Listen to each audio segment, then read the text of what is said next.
share, subscribe to my channel, and also press.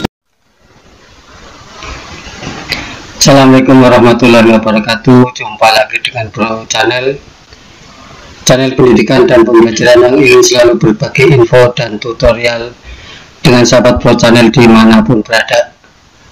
Saya berharap semoga saat ini sahabat Bro Channel semuanya berada dalam keadaan sehat walafiat dan selalu mendapatkan perlindungan dari Allah Subhanahu wa Ta'ala. Amin amin ya rabbal alamin.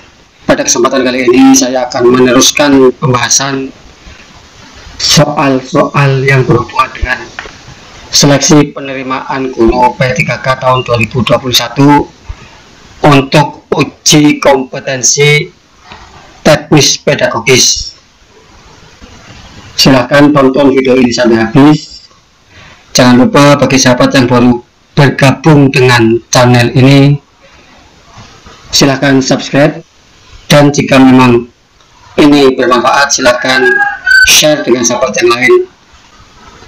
Oke, sahabat Bro Channel, untuk menyingkat waktu mari kita mulai pembahasan ini.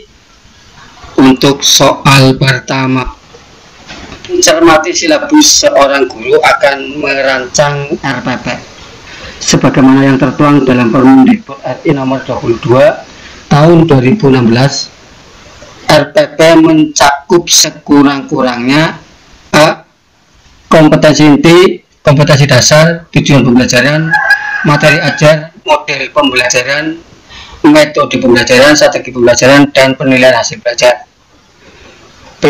Identitas mata pelajaran, standar kompetensi, kompetensi dasar, materi ajar, model pembelajaran, metode pengajaran, sumber belajar, penilaian hasil belajar, dan bobot penilaian hasil belajar.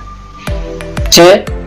Standar kompetensi, kompetensi dasar, metode pengajaran, media pembelajaran, sumber belajar, langkah pembelajaran, tes hasil belajar, dan kunci jawaban tes. D. Identitas mata pelajaran, tujuan pembelajaran, materi ajar, model pembelajaran, media, sumber belajar, langkah pembelajaran, dan penilaian hasil belajar. E. Identitas sekolah, identitas mata pelajaran, tujuan pembelajaran, materi ajar, media, sumber belajar, langkah pembelajaran, dan penilaian hasil belajar.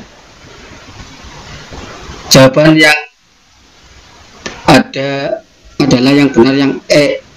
Jadi dalam RPP itu ada identitas sekolah, ada identitas mata pelajaran, tujuan pembelajaran, materi ajar, media, sumber belajar, dan langkah-langkah pembelajaran serta penilaian hasil belajar.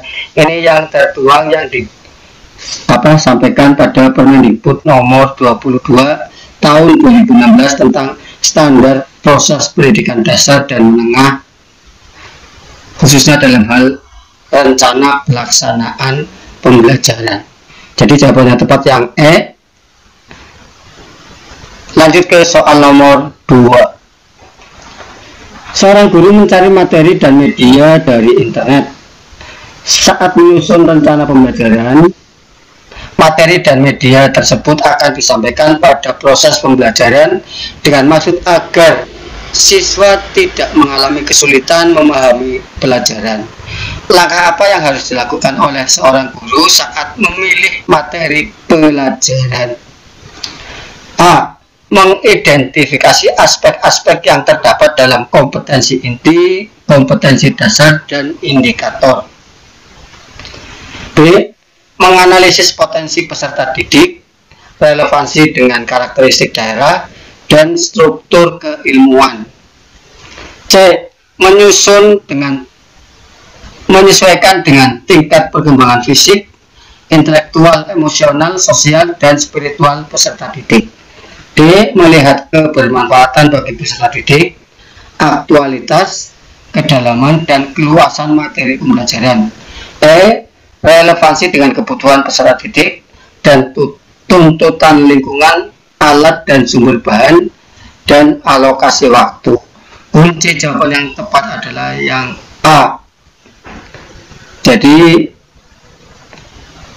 langkah yang harus dilakukan seorang guru saat memilih materi pelajaran adalah Pertama, mengidentifikasi aspek-aspek yang terdapat dalam kompetensi inti, kompetensi dasar, dan indikator.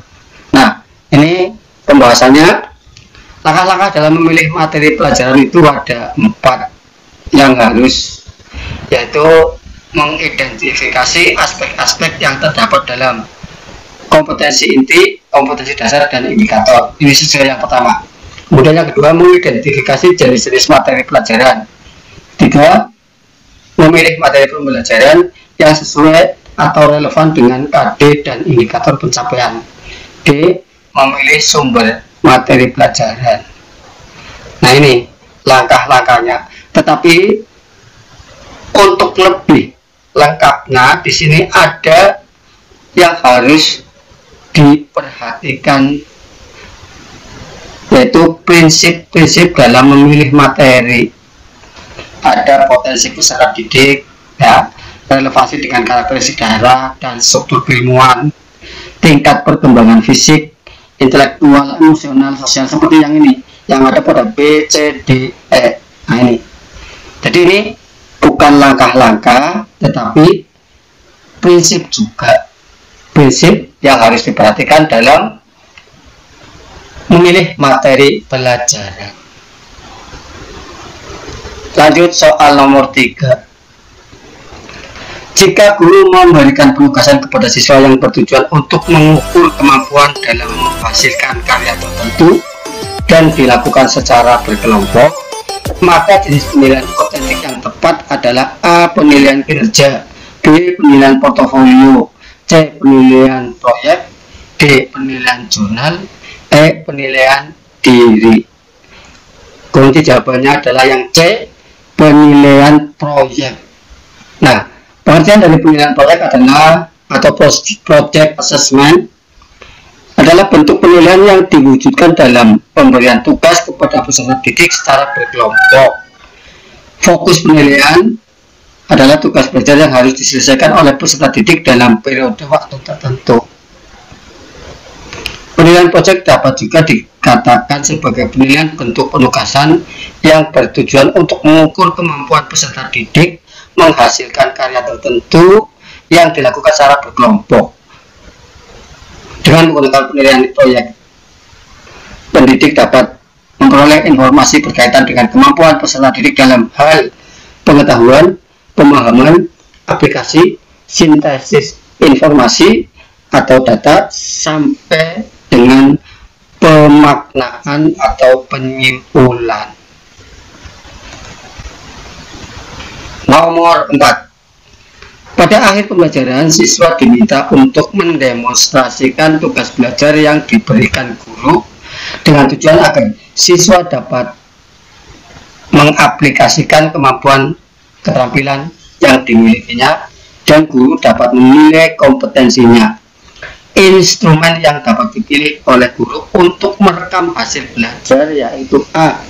Daftar cek atau checklist, B. Benar salah atau true false, C. Pilihan ganda multiple choice, D. Penjodokan matching, E. Jawaban bebas completion test.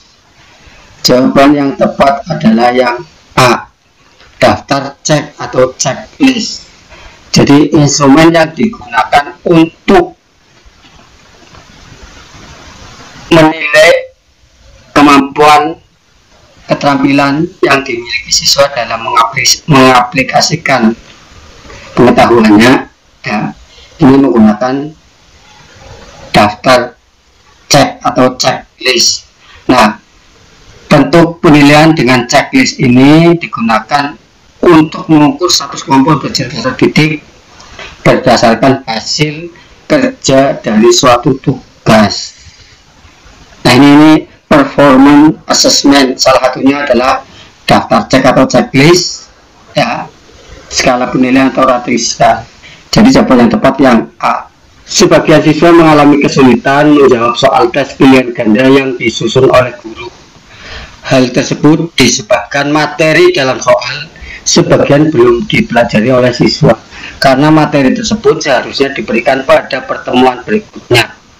Hal yang seharusnya dilakukan guru dalam menyusun soal tes pilihan ganda pada aspek materi, yaitu A. Soal harus sesuai dengan indikator. B. Pokok soal harus dirumuskan secara jelas. C. Pilihan jawaban harus homogen dan logis. D. Panjang rumusan pilihan jawaban relatif sama. E. Butir tes tidak tergantung pada jawaban sebelumnya. Jawaban yang benar untuk soal nomor 5 adalah yang A. Soal harus sesuai dengan indikator.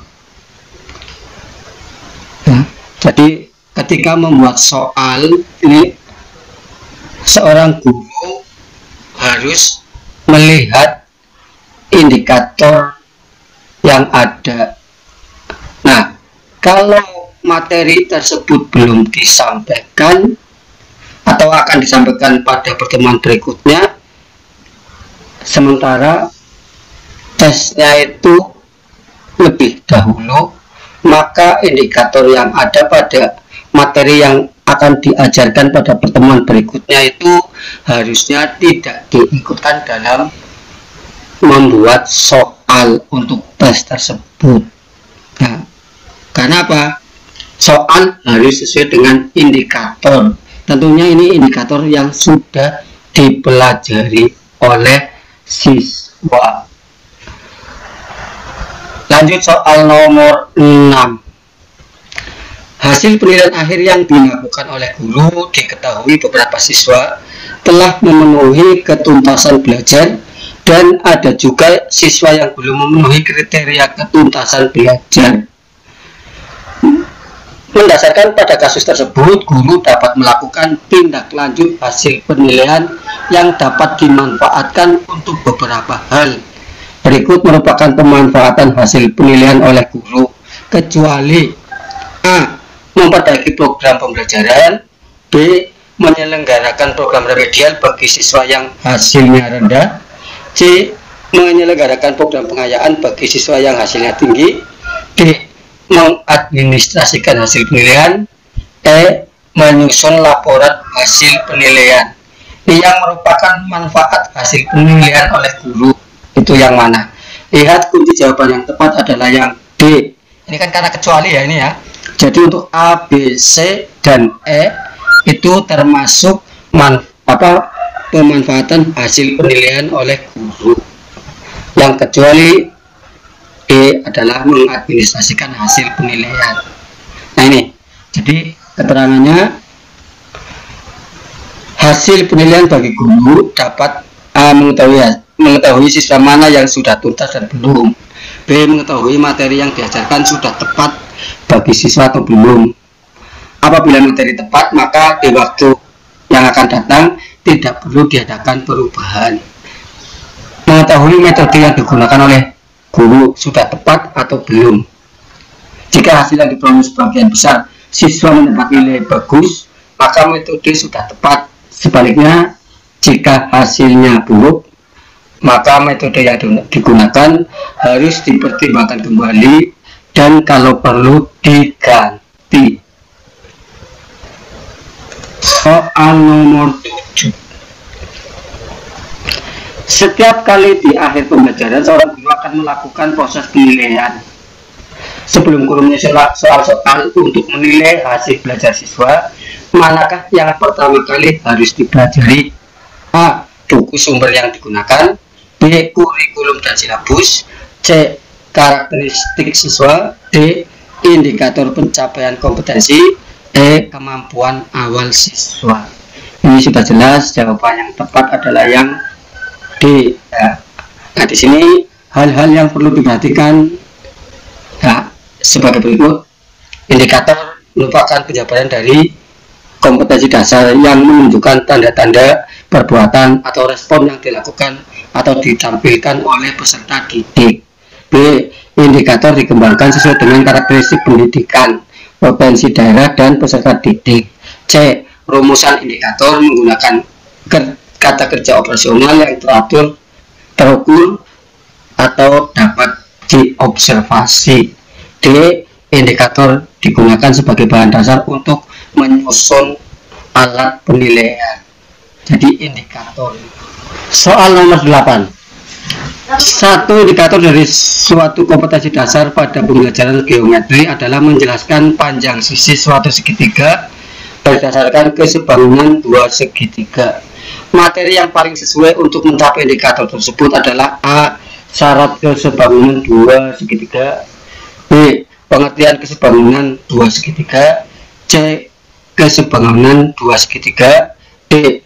Perbandingan sudut-sudut dua segitiga sebangun, E. Sifat-sifat kesebangunan dua segitiga. Jawaban yang tepat adalah yang E. Ya. Untuk bisa menjelaskan panjang sisi suatu segitiga berdasar kesebangunan dua segitiga, maka peserta didik tidak cukup hanya mempelajari pengertian, syarat, dan ciri-ciri kesebangunan dua segitiga. Akan tetapi peserta didik harus mempelajari sifat-sifat kesebangunan dua segitiga. Oke, kita lanjut ke soal nomor 9. Seorang guru bahasa Indonesia SMP akan mengajarkan kompetensi dasar 3.7, mengidentifikasi informasi dari teks laporan hasil observasi berupa buku pengetahuan yang dibaca atau diperdengarkan. Media yang paling sesuai untuk mencapai kompetensi dasar tersebut adalah media A. Audio dan atau audio visual, B. Visual dan atau cetak, C. Audio visual dan atau visual, D. Audio dan atau IT, E. Non cetak dan atau cetak. Yang tepat adalah yang C. Audio visual dan atau visual. Nah, audio visual itu jenis media yang mencakup media audio dapat didengar dan media visual dapat dilihat. Contohnya adalah televisi, pertunjukan drama, teater, film layar lebar, dan lain-lain.